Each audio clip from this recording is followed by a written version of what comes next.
Welcome to the MeidasTouch Podcast. Ben, Brett, and Jordy, fighting for democracy with you each and every day. For those listening, Jordy just looks so precious today. He's waving. So happy. So Did happy, you shave, Jordy? Jordy? You like I did shave. I did shave. Thanks, guys. Yeah. No, I do that every podcast, so it's hilarious that you're just noticing. Every time you announce me, you could go back and watch every YouTube. I do like this punching thing. I don't know why I do it, but I do it. And then you say Jordy, and I wave, and I do it every single show. We're now a year into the show, and you've just picked up on that. Can I tell you the difference between Jordy and me, aside from a lot of things? Jordy probably shaved about an hour ago. And if you look at Jordy's face, he has, a good 5 o'clock shadow on. What I'm working with right now is probably 2 weeks of not shaving. And that right there is one of the diffedifferences between that's why brothers. I said Jordy. Jordy looks super young. You look like you're like 14 years old, Jordy. I'm not sure. I've been working out a little bit harder. I'm really trying to get in shape for this Attorney General Josh Shapiro basketball game, one-on-one. If you listened to the podcast a few weeks ago, you know this game is now officially going down. It's happening February 15th. More details to come. Wow. But guys, I'm trying to, I need to lose some weight. Well, maybe our guest today could help you out and give you some tips. Ben, who do we got on the show today? Our guest today is Alexi Giannoulias, former Illinois treasurer.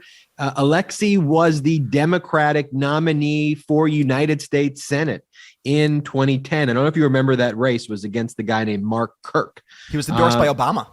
Yeah, no, Giannoulias was endorsed by Obama, and Giannoulias almost won that race. He was almost the United States senator. Mark Kirk lost to Senator Duckworth by 13 points in 2016. But that's what that race and that's what that Senate seat was. He's running for Illinois Secretary of State. Alexi's a very compelling person. He's a rising star in the Democratic Party.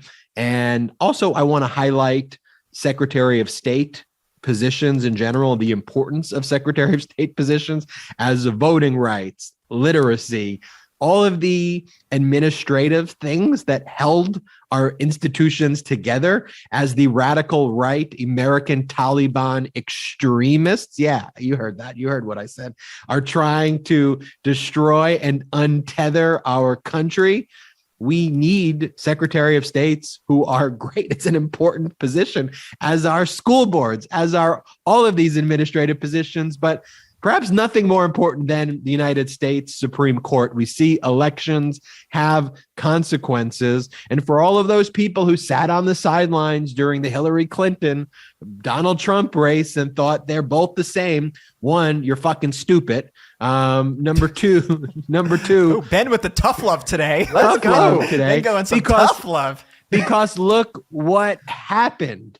You know, I'm sorry if that offended you, but you need to be shaken a little bit right there, because look what we have. We now have a radical right extreme court that is going to likely overturn Roe v. Wade, or at the very least uphold, in this Dobbs versus Mississippi case, the 15-week ban on abortion. This is a Supreme Court that allowed the Texas bounty hunter law, SB 8, to stay in effect. This is a Supreme Court that is going to allow military-style weapons to be proliferate everywhere around school districts. This is a radical right Supreme Court that is going to overturn basic principles of decency and fairness in the election process. The elections have consequences, but the news we had, Brett, Justice Stephen Breyer, a Clinton appointee, one of the three pro-democratic justices, that's how I like to frame it, of 6 radical right extremist justices, small d democratic, three democracy loving judges. He announced he's going to retire, paving the way for Biden's first Supreme Court nominee and the appointment process to take place. Justice Breyer is, He ain't a young guy. Justice Breyer, 83 years old, time to step down. And I think this is an important decision. This is the right decision. And, you could act like the Supreme Court is not political all you want, but the fact is it is extremely political. This retirement is incredibly important for Democrats, for anyone who cares about democracy, that we can now get a justice in there in time before the midterms that is going to uphold democratic values, and that will be in there for a very long time. I mean, what we're seeing now is this won't change the makeup of the Supreme Court, but it will change the makeup of the Supreme Court in terms of age. And we will have a lot of young, and I use the term young relative in the political world, in the Supreme Court world, young justices that are more liberal leaning, more left leaning in the court, which is going to be important and affect the outcome of cases in this country for generations to come.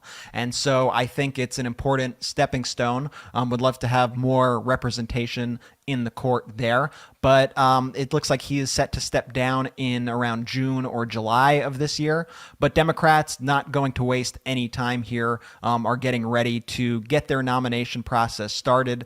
President Biden says that he plans to nominate a new justice by the end of February. Judge Psaki reiterated that President Biden stands by his original pledge to nominate the first Black woman to the Supreme Court. My own prediction of who the justice he's going to nominate is a D.C. Circuit judge named Ketanji Brown Jackson is who I think Biden will nominate.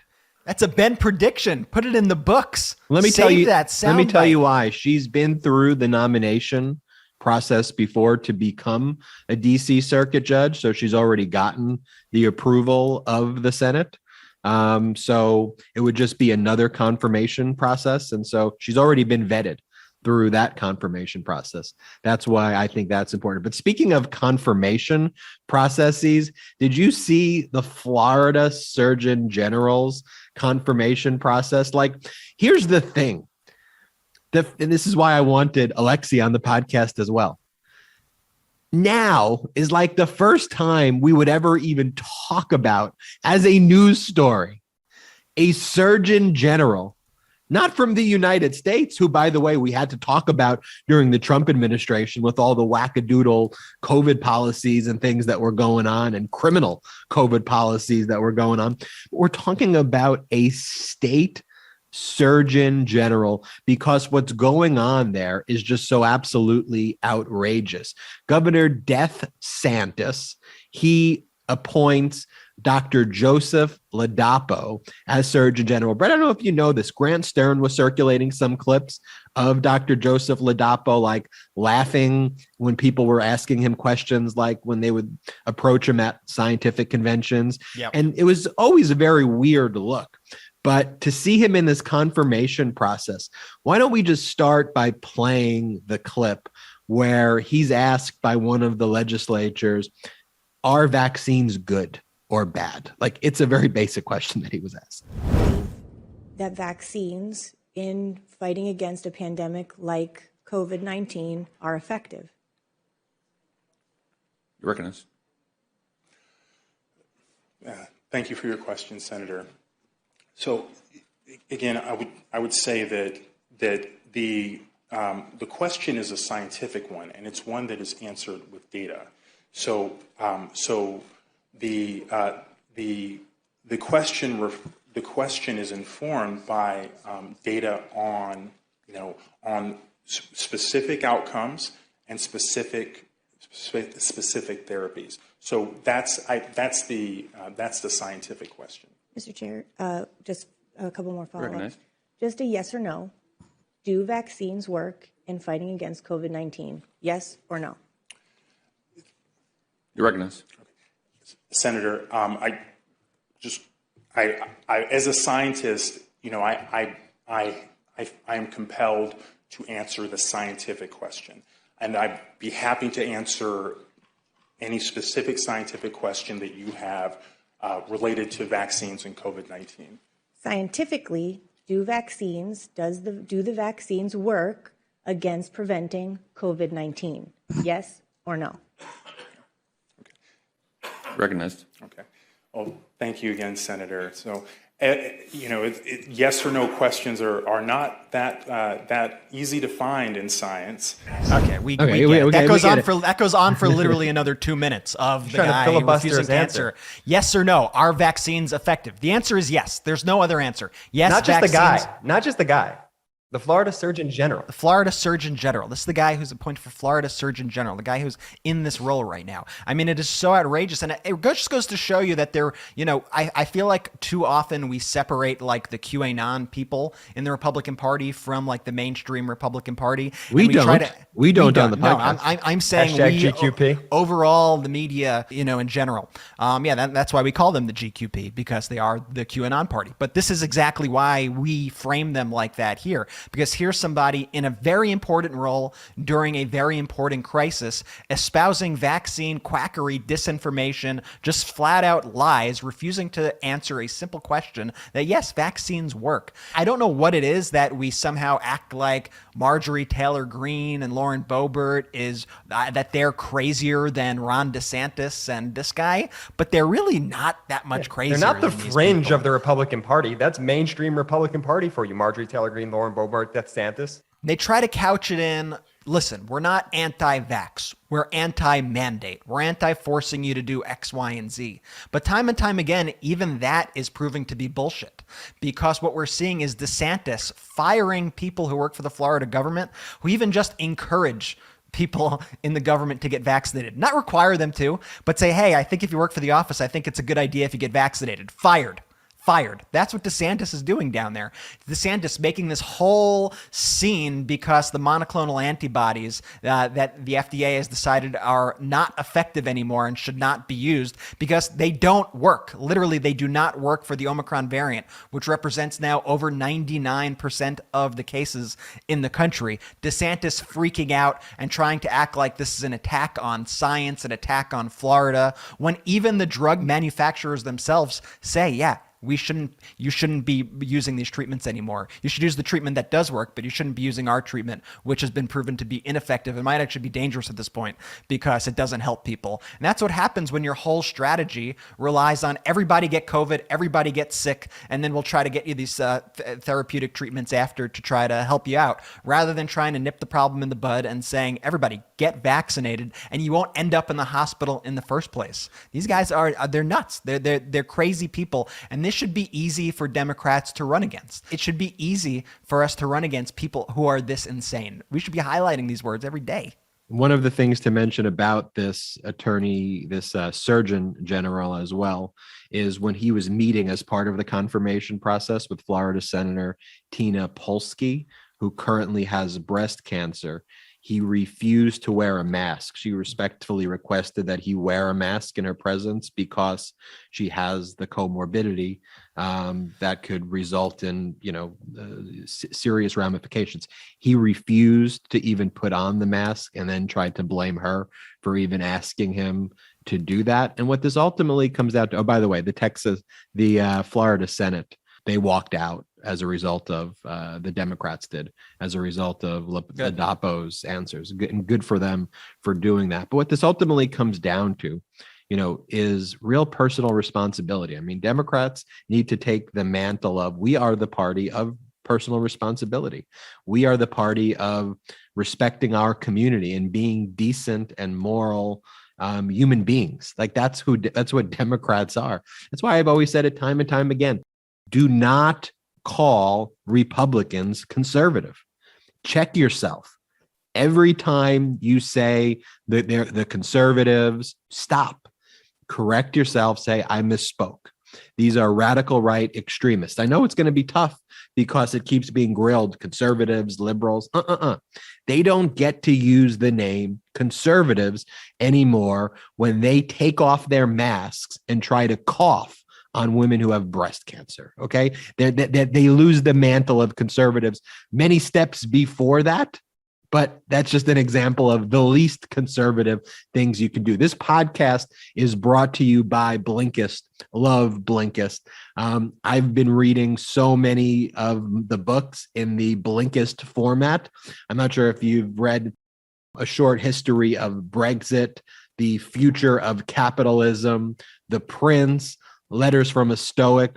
I've read the 5 a.m. Club, which is one of my favorite books. I read the actual book, and then I read The Blinkist, and then I read The 5-Second Rule by Mel Robbins, which is all about taking action, taking control of your day. You count down 5, 4, 3, 2, 1, and you just do it, which the 5-second rule in many ways is similar to what Blinkist is all about, because Blinkist, what they do is they digest the key points of these incredible books in about 15 minutes. And they have a written version and an audio version, but they distill the key concepts. So you don't have to read the 300, 500, 1,000 page book. Blinkist gives you all of those key points. And I find myself, when I read some of these long books anyway, my notes that I take are basically the same that Blinkist captures, and Blinkist basically saves you the time. Right now, Blinkist has a special offer just for our audience. This is what you got to do.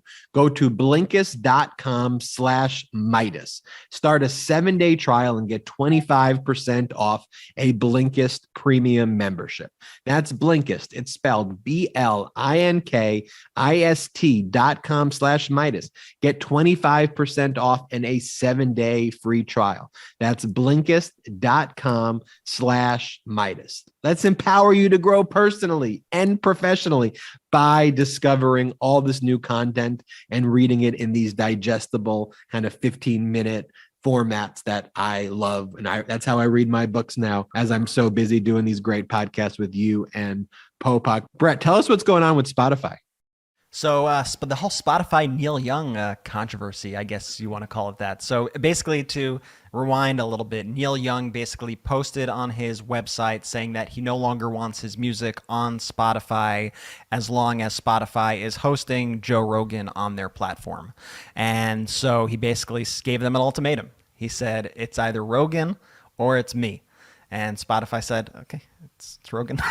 Spotify said, okay, choice made. If you want your music off, well, we're happy to oblige. We're sorry about that. We'll take your music off our platform.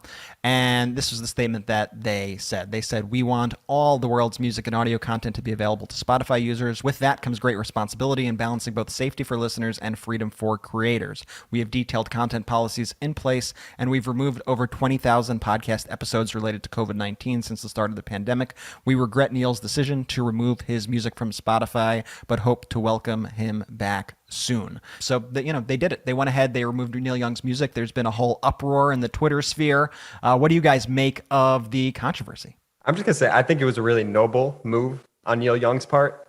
I like it in practice, but in execution, man, I think it's honestly just been a disaster. And here's why. Look, Spotify just gave Joe Rogan a $100 million contract. They're not walking away from Joe Rogan. They're just not. But if Neil Young were to get a coalition of other artists and do this big movement with 20, 50 other artists, and they all make this, one statement, joint statement at once, then maybe, just maybe, that might work.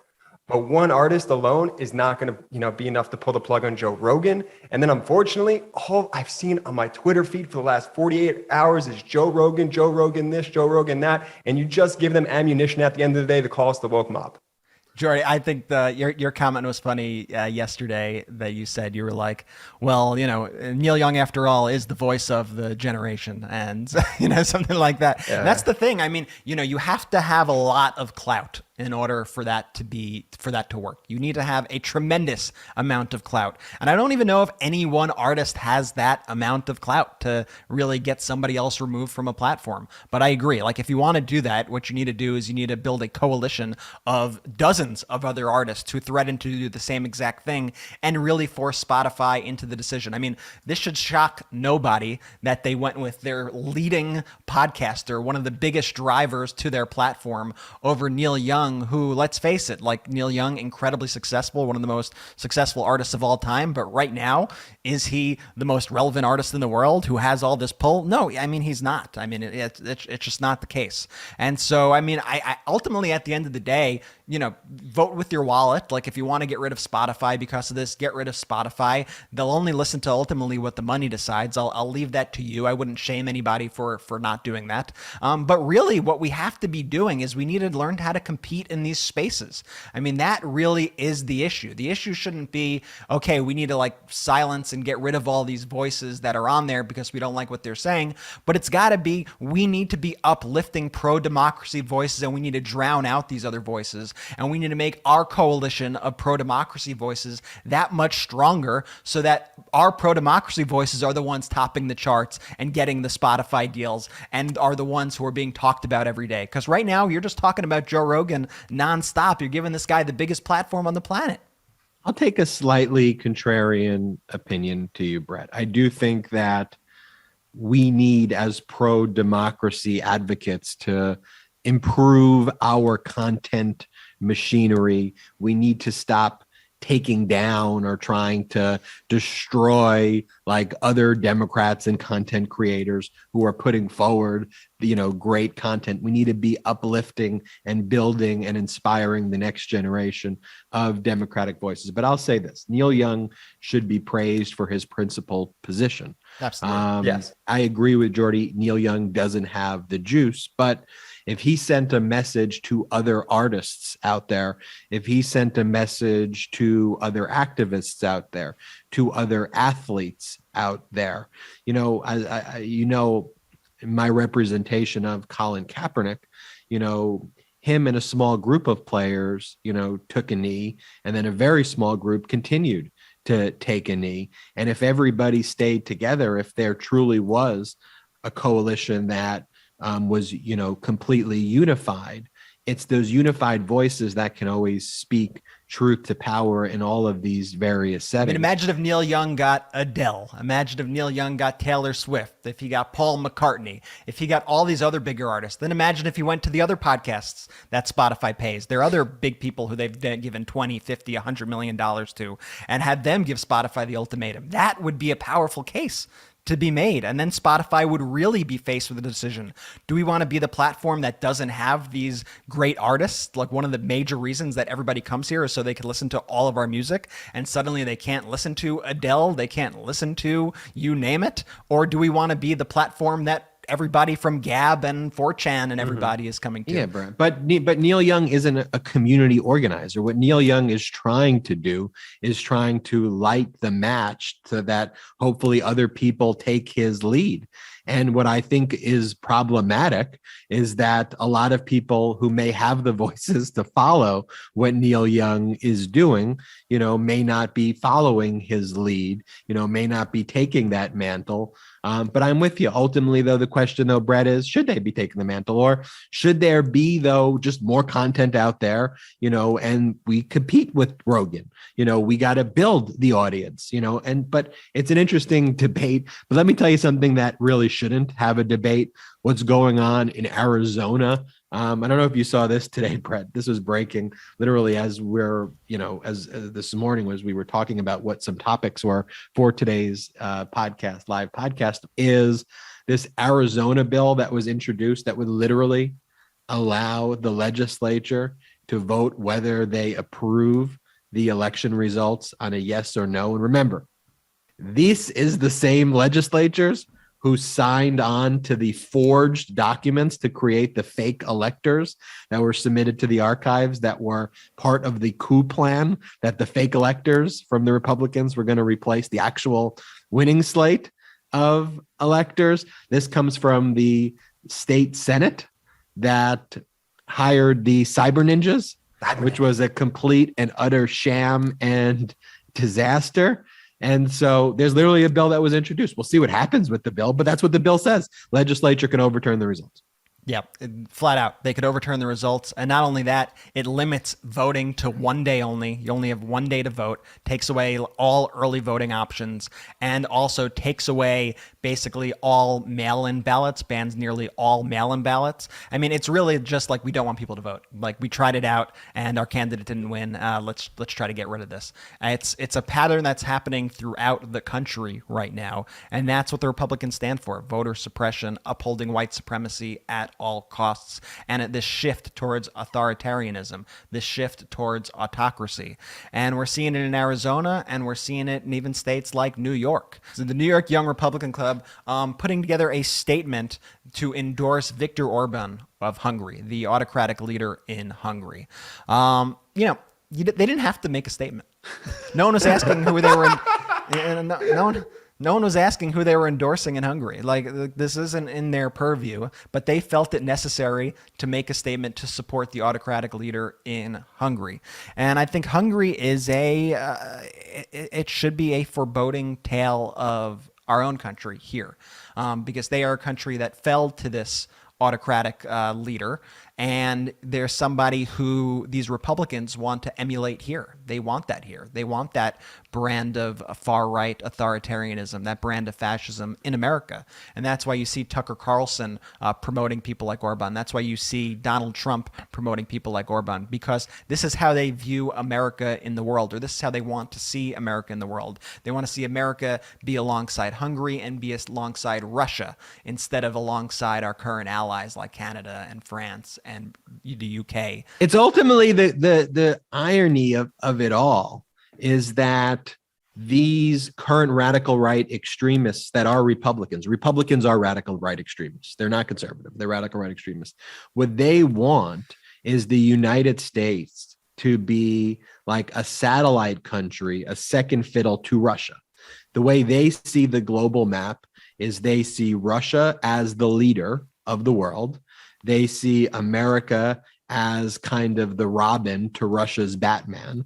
And they see United States as having a similar position in Putin's orbit as like a Viktor Orban. That's how they see the way the power dynamic should develop. I mean, there's a meeting that's planned. The Viktor Orban election in Hungary, I think it's scheduled for April 3rd. In March, the CPAC, which I'm not going to use the initial C word because I don't believe they are that conservative, but they're a political, that political action conference. They host it in Hungary. Like, they bring all these radical right extremist groups. The CPAC joins with all the radical right extremist groups in Hungary to do a conference that spreads Islamophobia, that spreads authoritarian ideals. And remember, one of the things Viktor Orban did is he used emergency orders to basically do complete end run arounds his parliament, basically his Congress. So he could basically make all these rulings by decree. He's instituted all these Islamic phobic policies. He's a Putin puppet. That's who Tucker Carlson wants to be. It's really, really, really astonishing. This podcast is brought to you by Athletic Greens. I just finished I saw you drinking it. I just finished my. I started my day off with Athletic Greens. I finished mine hours ago. Done. I love my nutrition for the day. I love Athletic Greens. Before Athletic Greens, in my cabinet, I would have all of these pills. I'd have all of these gummies, and I would try to pretend like I knew what to do with mixing and matching to get the vitamins I thought I needed, but it definitely wasn't cutting it. But with one delicious scoop of the Athletic Greens powder, I put it in my cup, I shake it up, I drink it, just put a little water in there. You're absorbing 75 high-quality vitamins, mineral, whole food source superfoods, probiotics, and adaptogens that help you start your day right. The special blend of ingredients supports your gut health, your nervous system, your immune system. It gives you energy, helps with your recovery, helps you focus, helps with aging. It really is all things. It's lifestyle friendly, whether you eat keto or paleo, vegan. It's dairy-free or gluten-free. It contains less than 1 gram of sugar, no GMOs, no nasty chemicals, or artificial anything while tasting good. It costs you less than $3 a day, so you're investing in your health, and it's cheaper than your cold brew habit. It's got over 7,000 5-star reviews. Tons of people take some kind of vitamin, and it's important to choose one with high quality ingredients that your body will actually absorb. And the founder had a similar story to me of Athletic Greens. Tons of gut health, was spending like $100 a day on supplements before finding Athletic Greens. And in 2020, it donated over $1.2 million for meals to kids in 2020. Right now, reclaim your health and arm your immune system with convenient daily nutrition, especially heading into the flu and cold season. It's just one scoop in a cup of water every day. That's it. No need for a million different pills and supplements to look out for your health. To make it easy, Athletic Greens is going to give you a free 1-year supply of immune supporting vitamin D and 5 free travel packs with your first purchase. All you have to do is visit athleticgreens.com/Meidas. Again, that's athleticgreens.com/Meidas, and take ownership over your health and pick up the ultimate daily nutritional insurance. So without further ado, I'd like to bring in our guest, Alexi Giannoulias. Alexi was former Illinois treasurer. He was the Democratic nominee for Senate in 2010. I was rooting for you hard there in 2010, and currently running for Illinois Secretary of State. Alexi, welcome to the podcast. I'm thrilled to be on. I'm a big fan of you guys, and sorry we couldn't come through in 2010, but I also appreciate the fact that you said my name perfectly. So thank you for.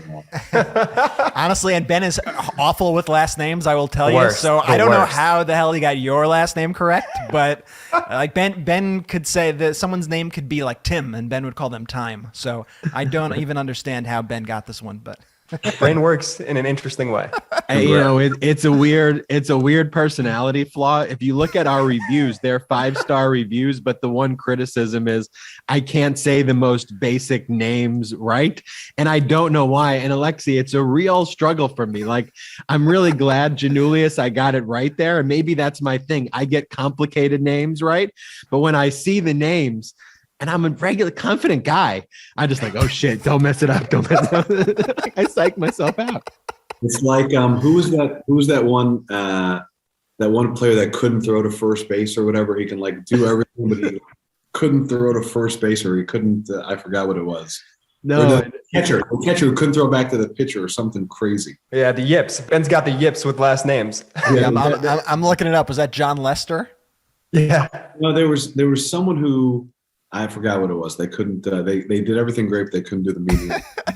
That's me in the version of saying names. But Alexi, you decided to run for Illinois Secretary of State. It's interesting. You the last time you ran, it was for United States Senator. I've had a prominent position before that as Illinois Treasurer. We're starting to see really the importance, though, of these, state level positions, local positions, and when good candidates aren't running for them, and these positions that we used to think of, oh, that's just an ministerial position. It's not. These positions have lots of power, and we're seeing state after state now where Republicans and radical right extremists have taken these positions, how disastrous it can be. So tell us why you decided to run and the importance of Secretary of State position in Illinois and elsewhere.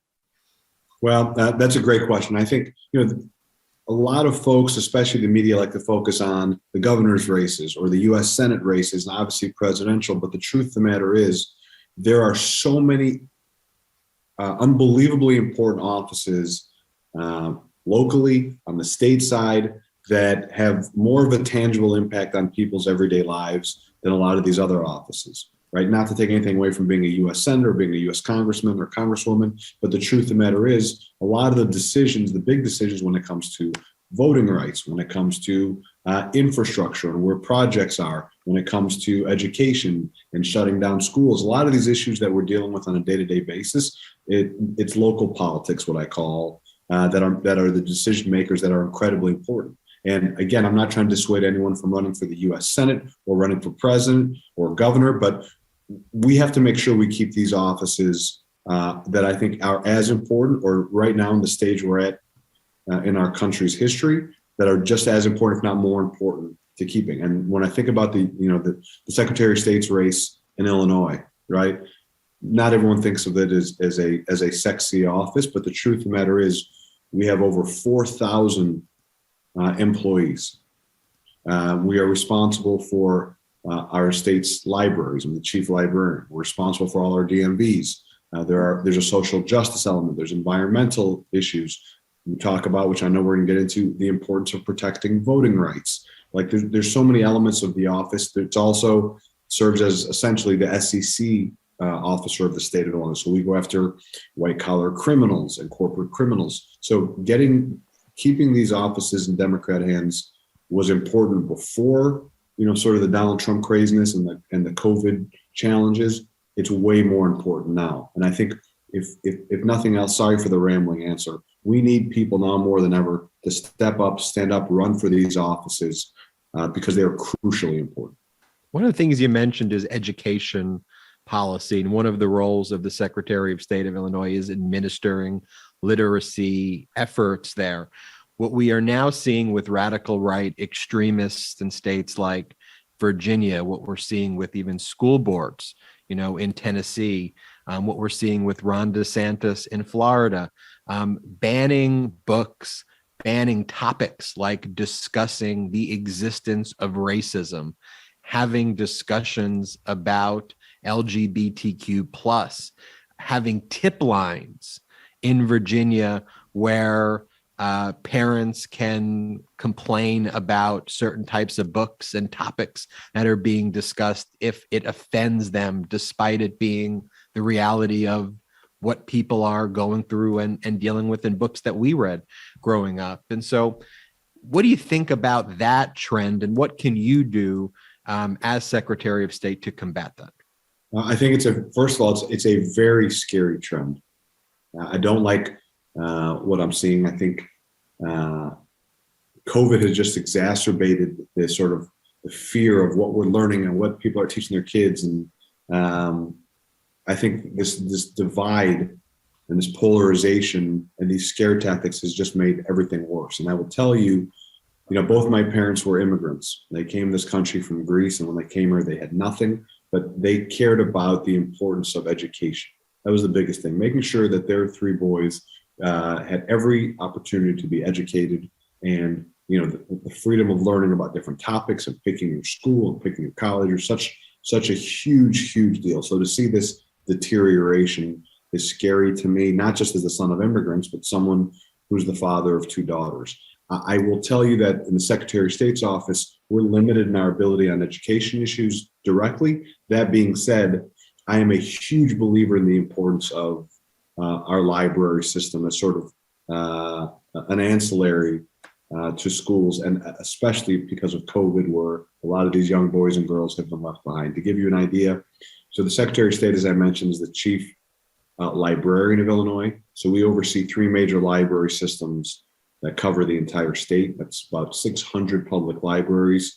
We coordinate over, I think, 3,500 academic, public school, and special libraries statewide. I'm currently, or was currently a member of the Chicago Public Library Board. And this function is more important than ever. COVID and the remote learning environment has just put too many of our students behind. And I think our libraries, not just in Illinois, but across the country, can and should be a part of helping these kids catch up.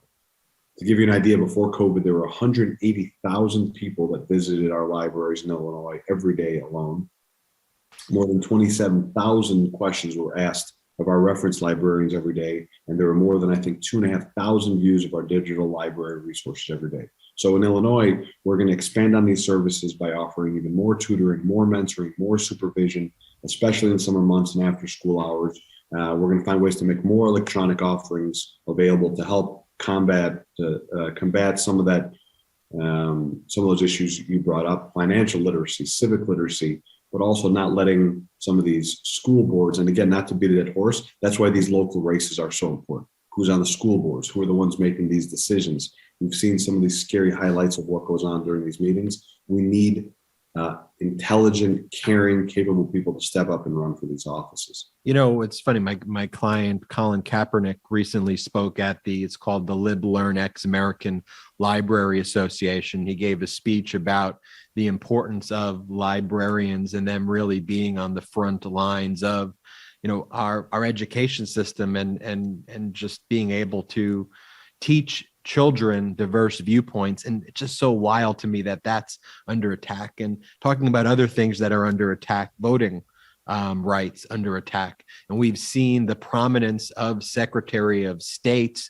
in, here's the good thing, on a fairly bipartisan basis, whether I disagree with a lot of the stuff like Brad Raffensperger as Secretary of State in Georgia, he still stood up against Trump and faced consequences for that. And say on a bipartisan basis, we now see, in Michigan, the Secretary of State there, Democratic Secretary of State, wrote a letter recently to the January 6th committee detailing fake elector slates that were being prepared there. And so the role of Secretary of State in administering elections, signing the certification of electors has really come into play. And so as Secretary of State, first, let me just get your take on what's been going on with the erosion of voting rights and just how you think that's being played out. And what can you do as Secretary of State in Illinois? Horrifying, unfathomable. I mentioned my parents came to this country as immigrants, and when they finally became citizens, the right to vote was such a big deal. It was like such an honor and such a big deal to vote. Right? It was never about whether they were going to vote. It was what time of day they were going to vote and which one of the boys was going to go with who. And I remember, like it was yesterday, we'd get dressed up in a suit and tie and go downstairs to the voting room in the condo building that we grew up in on the north side of Chicago. And it was like we knew every candidate. We knew about everything. My parents did their homework on who they were going to vote for. And walking into that room was such a big deal. And like penciling the names of who you're voting for was such an honor. And here we are in the year 2022, and you have Republicans across the country that are making it tougher for people to vote. They're disenfranchising people. It's absurd to me, unfathomable. And then you go and you see these people who are waiting 5, 6, 7 hours in line just to cast their ballot. That's crazy. And I not to sound naive, I still can't believe they're getting away with it. Not only are they doing it on a national level and on a state level, but they're doing it. The underpinnings are there for them to do it on local level as well. So you mentioned secretaries of state, Georgia, others. So in Illinois, Secretary of State's not the chief election authority, but we have a lot of important sway when it comes to voting rights. And that's one of the reasons why I'm running for this office. We have a program called Motor Voter. We also have something called automatic voter registration, which whenever you get your license or ID, you automatically get registered to vote. We want to make sure that it's implemented efficiently, competently, and effectively. I also want to use my seat at the table regarding elections to make sure that all Illinoisans are enfranchised, that they can register easily, that they can access relevant information easily.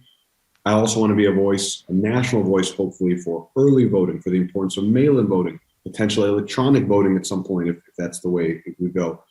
Election day being declared a holiday. Also using parts of my office, like the library function, to advance the civic education that unfortunately too many aren't getting in school. So I think that's the biggest threat to our democracy, this attack on voting rights. And I'm scared for what it means for the future of our country. No, that's definitely true. And you see, Alexi, this also radical right worship of authoritarian leaders across the world, like Viktor Orban, we were talking about, in the podcast, and these local Republican groups endorsing authoritarians. It's real shocking to see. And just as a child of immigrants who came here because of our democracy, right, to see that being eroded, I can't even imagine what you must feel about that. But we're still not seeing that like red light, that sense of urgency. And again, not to sound naive and idealistic, it should not be a Democrat or Republican thing. Everyone should have a chance to vote. We should make it as easily as possible for folks to vote and to be a part of our democracy. That's what this country has always stood for. And again, I'm not an alarmist. I'm not a conspiracy theorist, but the truth of the matter is this is really, really scary shit that's taking place. Alexi, I'm sure Brett and Jordy. Brett, I have a serious question I have to ask. So I know you have a serious question, Brett and Jordy, but I have to ask this one. So Alexi, I got a Peloton recently. And so all I talk about, it's a weird segue, I know, but when I got it 30 days ago. So, I'm crushing it, Alexi. I mean, crushing Man. it. Right? I'm 436 kilojoules in 30 minutes. My ranking 1,344 of 91,000 in the class. It puts me in the top 2%. So proud of you, man. It's a great. Thank you. But we have mutual friends, Alexi, and they're telling me, they go, Alexi's like a workout king. I'm like, what are you talking about? And so they sent me photographs. Let me just show you these photographs. We're gonna post them. So, Alexi. Ooh, okay. That beats my 436 kilojoules. Damn, See, Alexi, okay, you don't know. Alexi. I got deeply rooted sources here. And this is what I was told about you, that you are a freakish workout machine, that your eating regimen includes you eat one meal a day, and that you have an Obama basketball story that I have to ask you about. So just explain the one meal a day and this work. How do you do that workout routine and, do everything else that you do? Well, first of all, it's a little embarrassing, but, I'm an active guy. And I think that as someone who, I played basketball in college, I played overseas. Being active is something, again, having two older brothers who always played sports, were always active, and working out for me, which I do, I try and do 7 days a week.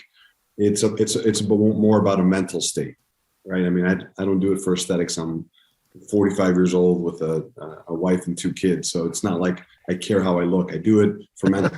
I do think, being in shape, eating right, it's a message for a lot of people. I think COVID has showed us that people who take care of themselves and get vaccinated and boosted tend to do better. So I think on a number of fronts, I wish this country was a little healthier, that we took better care of ourselves. When you think about, I think it's like 75 or 80% of all diseases and illnesses are preventable. If people took better care of themselves, it can help our healthcare system. So I'm kind of a nut when it comes to health and diet. I'm a big believer in intermittent fasting. So I eat in basically a 4-hour window every day. And that's it. You do one meal in a 4-hour window, and then that's all you eat for a day? I might eat, a couple meals, but it's in that window. Like right now I haven't eaten, I think I'm on hour 19, which is why I'm sipping water. You get used to it very quickly. It's not that tough. It's very easy. And there are lots of studies behind it. But I'm a big believer in taking care of yourself. I want to be a role model for my two daughters, eating clean, eating healthy, making sure they eat whole foods. I'm not a big believer in junk and stuff we eat out of boxes and bags. And that's what we do in this country. We don't eat whole foods. Eat as much as you want, but eat the right stuff. I don't know how you're going to top that question, Brett. Yeah, well, the photos don't lie. If you're listening to this podcast, I recommend you take a look at the YouTube stream after and see, because this is just ridiculous, man. I mean, come on, this is just crazy. I think all of us are in awe of what we're looking at. I want to have a Peloton race. Yeah, you're going to put Ben's 430 whatever joules to shame.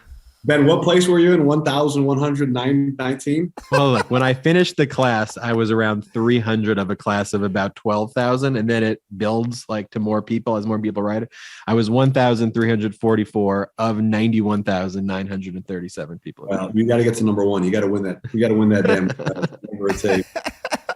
All right, back to politics. I'm going to ask you just a very practical question, Alexi, and that's, you got a primary coming up.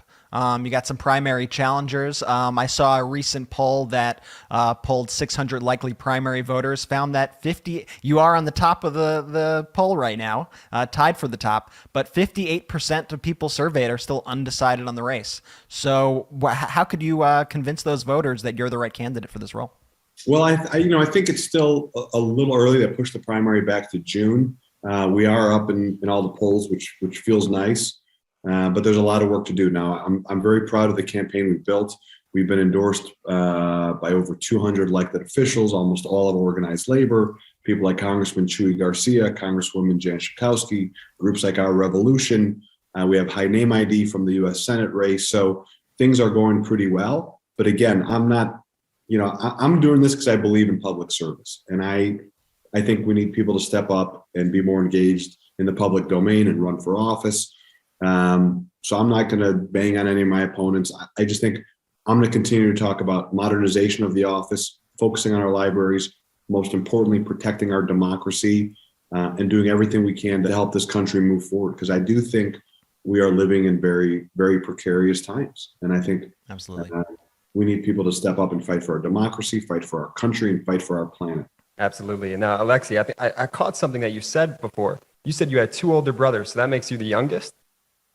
There we go. I knew we had some sort of connection going on. And you know what? We also have another connection is back in my day, I used to play basketball too. Not nearly at the level that you did, but I have a big game coming up with the Attorney General of Pennsylvania, Josh Shapiro. He challenged me to a one-on-one game. And I know you used to play against former President Barack Obama back in the day. Now, any tips? Like, how did those games go? Did you go super competitive at him? I know he wasn't president at the time. What's up, man? So he pretends he's this smiley, nice, cool cat, but he is a competitor. He's a killer on the court. So we started playing before he was president. I've known him since I was in high school. We played while he was president. And so I'll give you the abbreviated story, but we were in Des Moines, Iowa before the Iowa caucuses, the first time he ran. And the night before, someone was like, let's find a gym. And, on election day at a certain point, what's done is done. You're not going to move the needle too much. So we found an old, ratty, freezing cold gym in Des Moines, Iowa. We got 9 guys, and we had the guy who opened the door for us, who was like essentially the janitor. He was our 10th. I'm not exaggerating. We played hoops for a couple hours. He hit the stump a little bit. We won Iowa. Which was, surprised some people. We did not play in New Hampshire. Hillary won New Hampshire. So we're like, all right, screw this. We are playing on every preliminary day. And then it became a tradition. So we played on election day. And then for his reelect, at that point, we had Scottie Pippen and all these stars and all these, nice court and jerseys. And it was funny to see that from that cold gym in Des Moines where the janitor was our 10th. And we were wearing coats to play in this gym to having Scottie Pippen and all these stars and celebrities. It was just crazy to see how things sort of moved forward. Man, those have to be the absolute coolest games. Now, when he was president, I know you said that you played when he was president. Did you let him win? No, never. No one let him win. I do remember on election day in 2012, we were playing at this game, and I'm looking at because I like to win too, and I'm looking at the teams, and I was on President Obama's team. Arnie Duncan, who's a outstanding basketball player, who's a former Secretary of Education, was on another team, and so there's 4 teams. I noticed that Scottie Pippen was on another team, and I'm like, our team is okay, but why the hell is Scottie Pippen not on our team? He's like, well, I didn't make the teams. His friend Marty Nesbitt made the teams. And I look at him, I go, hey, no offense, you're the president of the United States. We need Scottie Pippen. And he kind of looks at me for a second, looks over, crosses out someone's name, puts Pippen on our team, and goes, Pip's on our team. And executive order. What just happened? He's like, I'm the president of the United States. And then you just see Scottie Pippen switch it. I was like, man, that's a lot of juice. And we ended up having a pretty successful day. That's so good. And we're wishing you a successful campaign. We appreciate you coming on the podcast. Alexi Giannoulias, running for Secretary of State of Illinois. Thank you so much. Thanks for everything that you guys do. Seriously, thank you. A great interview with Alexi. Alexi's a compelling candidate. I wish he won the Senate race, but I'm glad that he's back in action running for Secretary of State of Illinois. Keep Alexi on your radar. Alexi is going places, but I like about Alexi though is it's really obvious to me that this position, Secretary of State, means a lot to him. Yeah. I mean, I think he's more than qualified for this position, but he's not taking anything for granted, and he truly, truly cares about those issues. Also, Alexi, I hope if he does become Secretary of State that he still has time to be my personal trainer. Perhaps I could definitely use some of his tips, and I'm sure that he'll approve of our next sponsor, Magic Spoon, because it helps me get in good shape and get the nutrients that I need. Because growing up, everybody, cereal was that one thing that I loved. One of the best Love parts cereal of being in a the kid. morning. But we had to give it up because, it's full of sugar and, it's really not something you should eat. We're all trying to eat better here. I know we're a few weeks into the new year. How those resolutions going, everybody? Healthy breakfast doesn't have to be boring. And Magic Spoon has all the amazing flavors you love, but without the bad stuff. And it's also amazing as a midnight snack right before bed. I've been trying to cut down on carbs, sugar, unhealthy food. And I realized I basically can't eat any of the stuff that I used to want to have anymore. I've been trying to cut down on carbs, sugar, unhealthy food, because you realize you're like, look at everything. You're like, what could I eat here? But then you look at Magic Spoon and you see just the pure facts. The numbers don't lie. Let me break it down for you, Jordy. Okay. You ready for this? Break it down for me. Let's go. Pure grams of sugar. 13 to 14 grams of protein and only 4 net grams of carbs in each serving. And that's at only 140 calories at each serving. And it's keto friendly. It's gluten free. It's grain free. It's soy free. And it is low carb. You could build your own box, available flavors to build your very own custom bundle. Our cocoa, fruity, frosted, peanut butter, blueberry, cinnamon, cookies and cream, and maple waffle. So I'm going to say beginning of the week, I was a maple waffle guy. End of the week, cookies and cream. Wow. They're just all so good. I mean, I just get into phases. The cereals really are so good. They taste like all the cereals that you grew up with, except they're so good for you, but they still taste amazing. So here's what you got to do. Go to magicspoon.com/Meidas to grab a custom bundle of cereal and start your new year off right. And be sure to use our promo code Meidas at checkout to save $5 off your order. And Magic Spoon is so confident in their product, it's backed with a 100% happiness guarantee. So if you don't like it for any reason, they will refund your money, no questions asked. Remember to get your next delicious bowl of guilt-free cereal at magicspoon.com/Meidas. That's MEIDAS, and use the code Meidas to save $5 off. Thank you, Magic Spoon, for sponsoring this episode. Let's talk about some good news as well. Good news. The good news is that the significant economic indicators are showing that the American economy is doing very, very well. What I don't want to ignore is that doesn't mean that every American is doing well. And we need to focus on creating the circumstances where all Americans can prosper in our economy. But that's what Democrats are fighting for. That's what the infrastructure bill is. It's a jobs bill. That's what Build Back Better is. It is a jobs bill. While the radical right extremists want tax cuts for billionaires and 100 millionaires so that they could just have 5 yachts instead of 1 yacht, 5 private jets instead of 1 private jet. Democrats are fighting for the middle class and for American workers. And Biden has actually done lots of policies that have helped spur the economic growth. The U.S. economy grew at an annualized rate of 6.9% in the final quarter of 2021, bringing economic growth for all of 2021 to 5.7%. That is the fastest pace since 1984.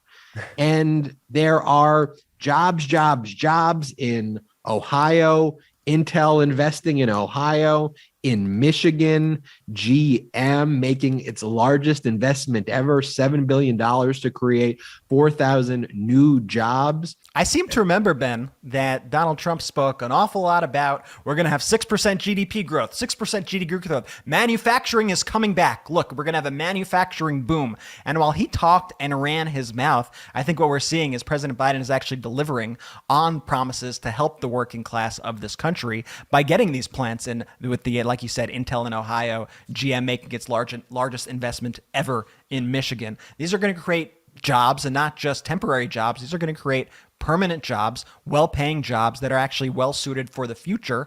And I think it's a really important point also that we need to be hammering home in these states all the time. I mean, this is the backbone of our country, are our workers at these factories. And so we need to be talking about this, and we need to, like you said, Ben, I think we need to be constantly speaking about how good the economic indicators are, but also we can't ignore the plight of people who are still struggling and are still working to get back their jobs from the pandemic. I mean, growth under Trump before the pandemic was like 2% GDP growth. This is before the pandemic. So if anybody wants to say, oh, well, he had a whole pandemic. No, the economy was slowing down to a halt before the pandemic even hit this country under Trump. And now we're experiencing this incredible boom out there. And now we got to keep it going. And this is why investments in American workers, investments in our economy are always good, are always helpful at times like this.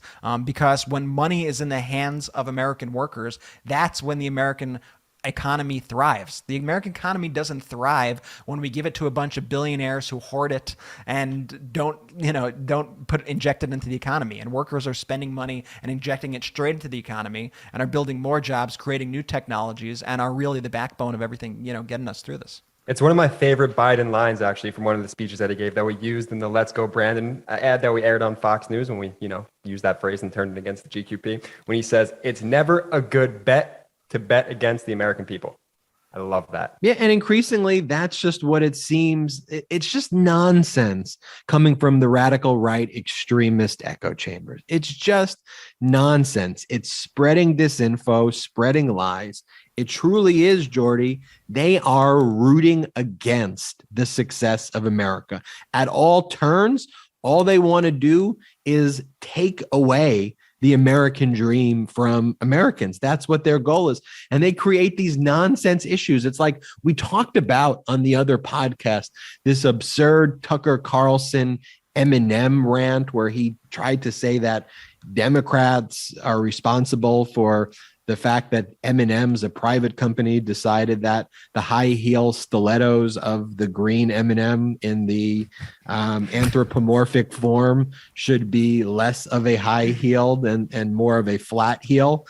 And that to Tucker Carlson, Democrats have taken away Republicans and his ability to have drinks with M&Ms, with the green M&Ms. I mean, this is seriously what they said.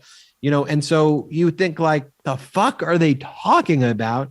And then you have Candace Owens going on the air and talking about now the way Minnie Mouse is dressed. So, I mean, if we're talking about play that clip first, then I'll go on my rant.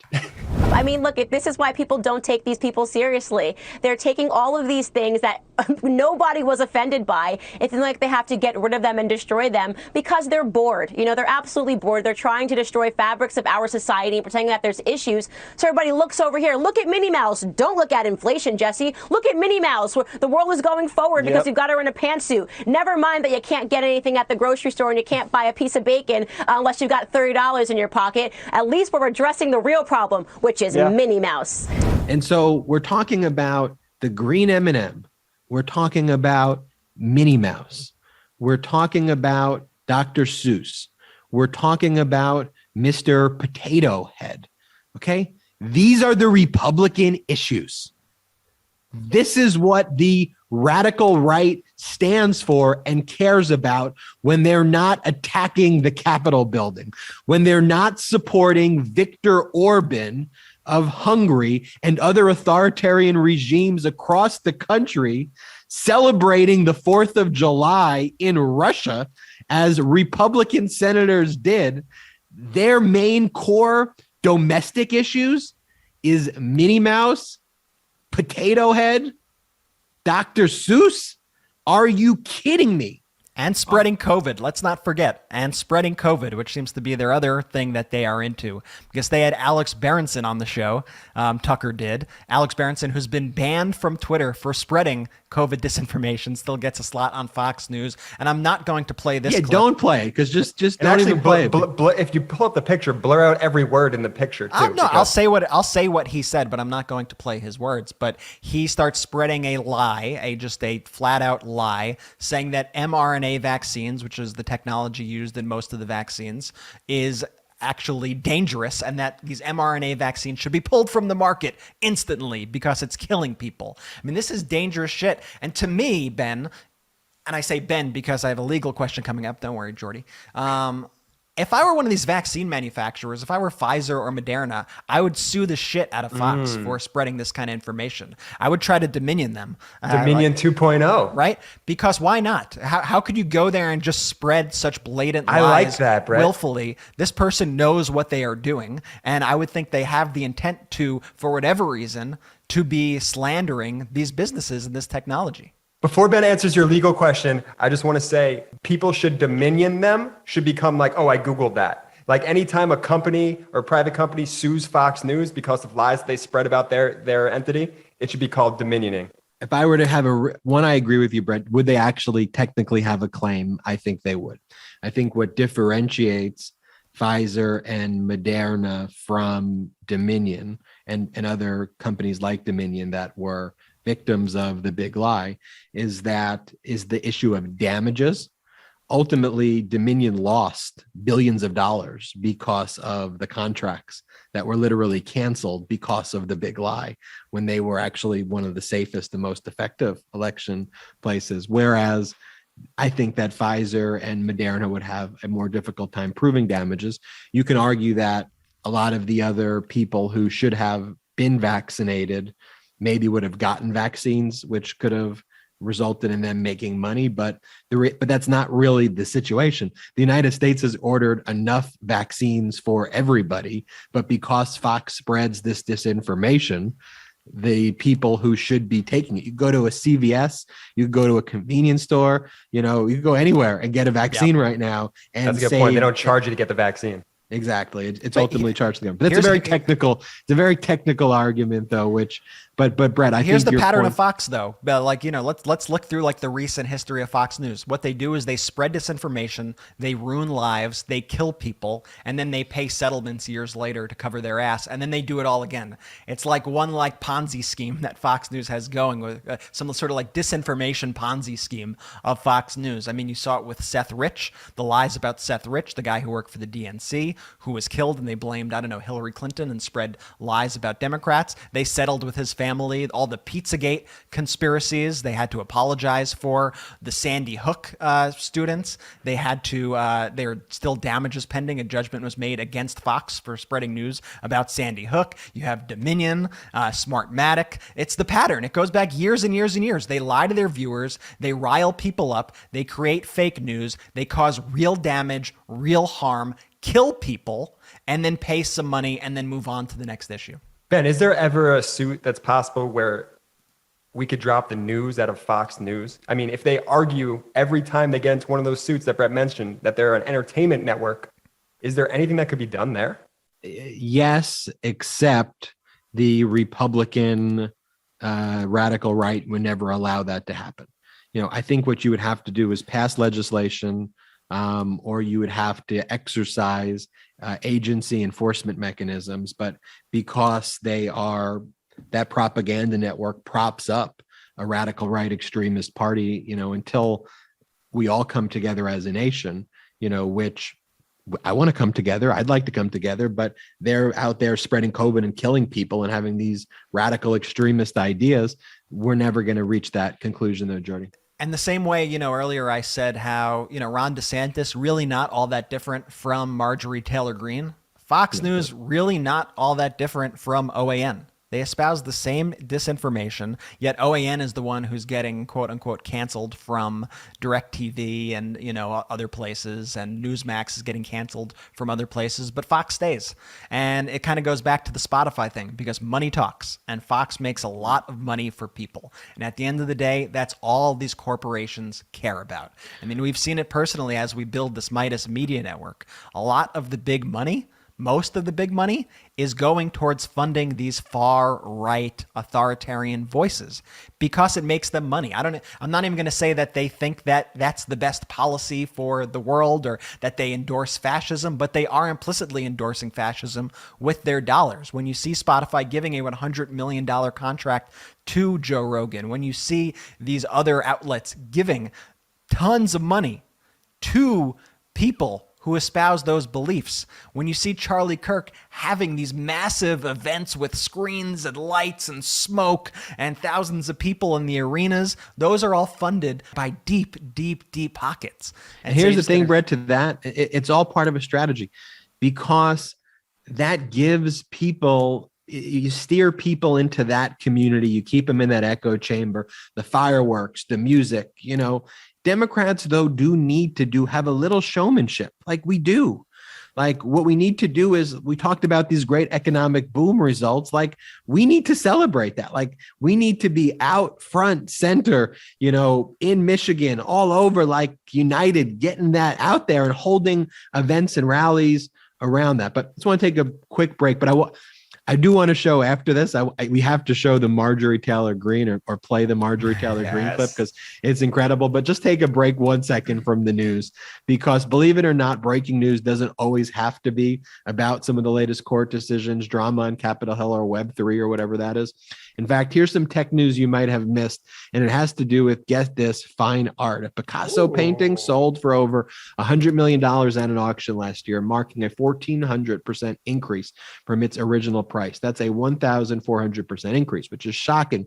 But when you learn that blue chip art price appreciation has outpaced the S&P 500 for over 2 decades, and the Wall Street Journal deemed that art market was one of the hottest on earth, you can see why it doesn't take a computer scientist to see that the blue chip artwork might be one of the smartest investments you can make in 2022. And thanks to Masterworks, now you can invest in blue chip artwork without having a Bezos-sized bank account. They're the fintech unicorn democratizing the art market, enabling you to add fine art to your portfolio without being a millionaire. I'm talking about paintings by Banksy, Basquiat, Picasso. Don't get nipped in the bud by Bitcoin when you can be investing in works by iconic artists like these. Our listeners can receive priority access to their newest offerings. Get started at masterworks.art/Meidas. That's .art. So you go to masterworks.art/Meidas. See important disclaimers at masterworks.io/disclaimer. All right, Brett, you got to just play. I'm not even going to give it a setup. If you could just go and play the Marjorie Taylor Greene clip. I think all people need to know who are listening is that this is a phone call from a constituent to Marjorie Taylor Greene as Marjorie Taylor Greene is just sitting there. What is this network though that she's on? Is this like a local channel that she's just taking questions from constituents? Like what? It looks like she's on a late night infomercial. I have no idea.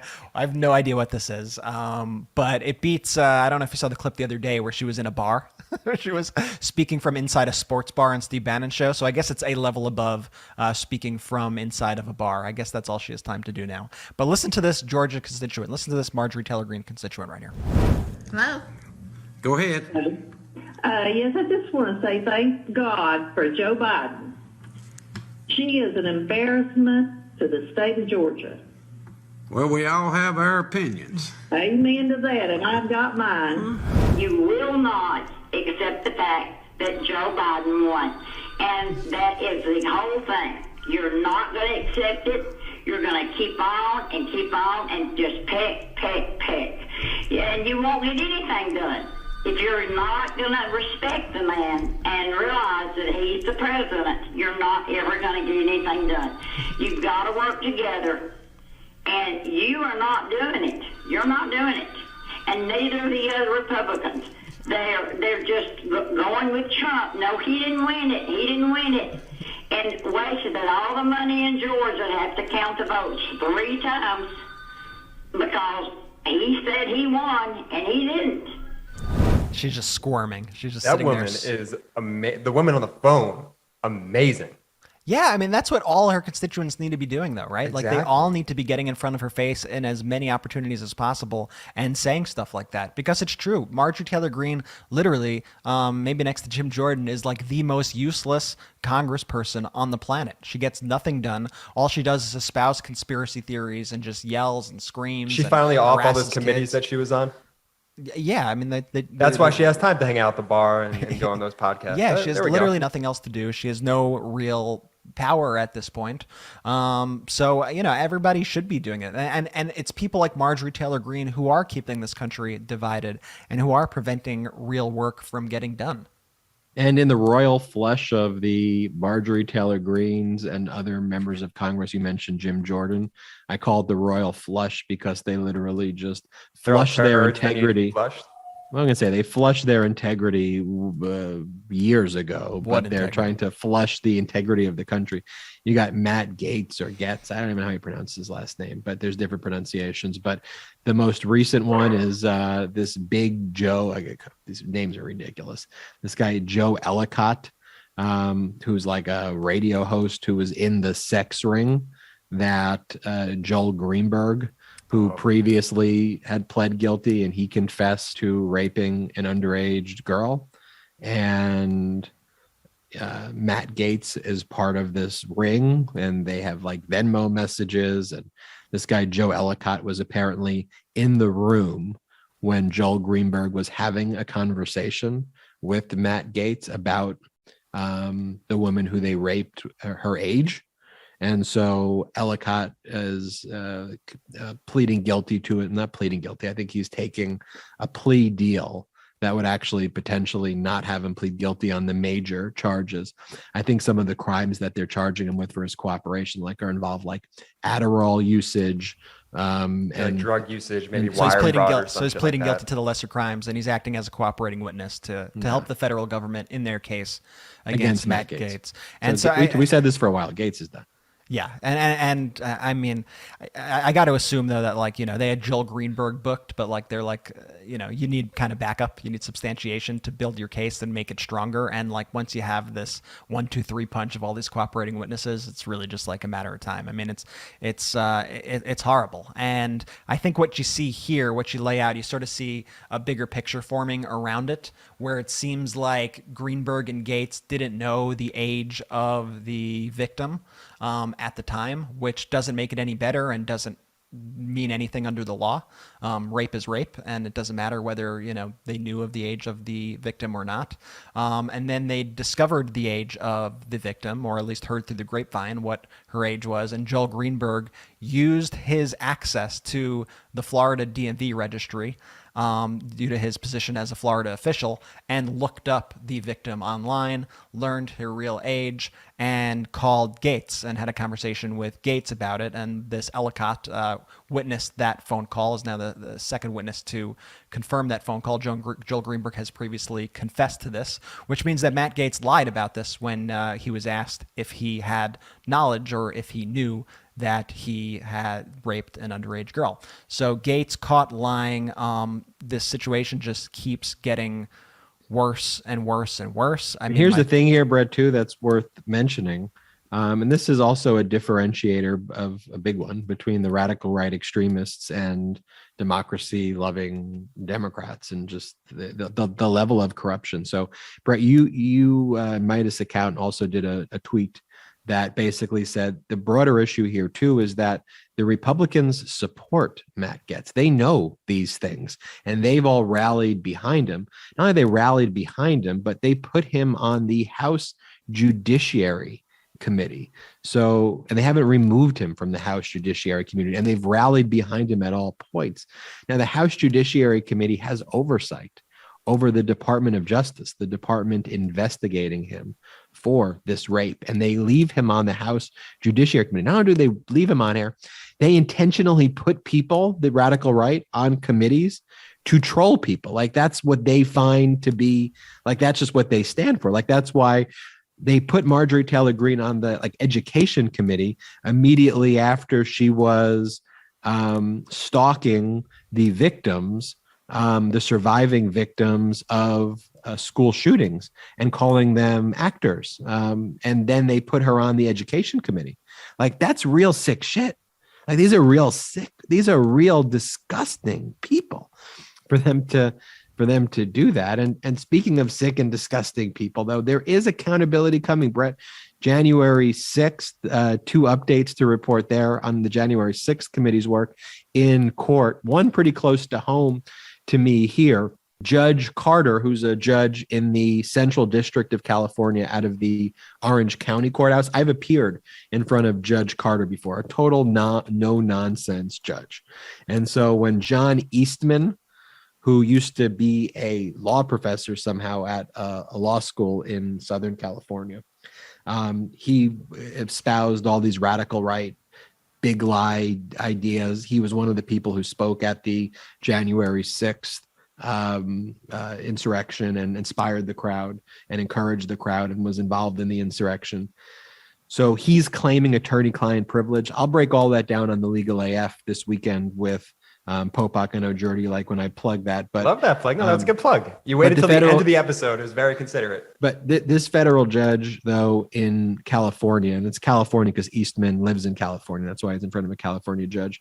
The judge basically showed a lot of support for the work of the January 6th committee, what they're doing, and ordered Eastman to start turning over documents and, to cut through all of the bullshit on. Eastman's claiming he was Trump's personal lawyer. And he's claiming that's why these documents are privileged. And Judge Carter is like, well, you better prove that or else you're turning these documents over. So you better start turning documents over. And the final other update from federal court, defendant, one of the leaders of I hate even using their name because they're fucking terrorists, but they call themselves Oath Keepers. I call them terrorists. The man who wears a patch on his eye because he shot himself in the face. That's why he wears the patch on his eye. He shot himself accidentally because they don't know how to they're all about the Second Amendment, but real gun owners who are for the Second Amendment are for common sense regulations. Not shooting themselves in the eye. He shot himself in the eye. He was a gun instructor in addition to being this leader of the terrorist organization, the Oath Keepers. Once again, it goes back to what Ben said. They put the worst people in the jobs. Yes.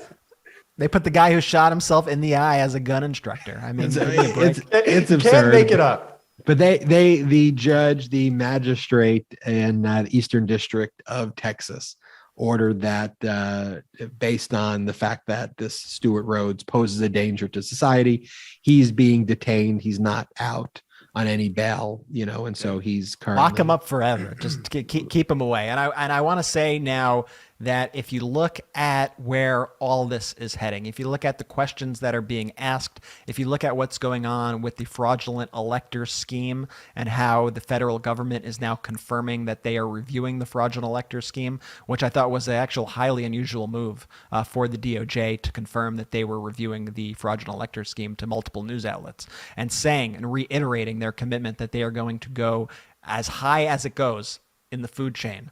They are coming for Trump. They are trying to connect the conspiracy, and they have all of it. As our video lays out, it was a coup in plain sight. And whatever these people thought they were doing by signing on to these fake elector documents and sending them to the National Archives, most legal experts agree that that was a felony.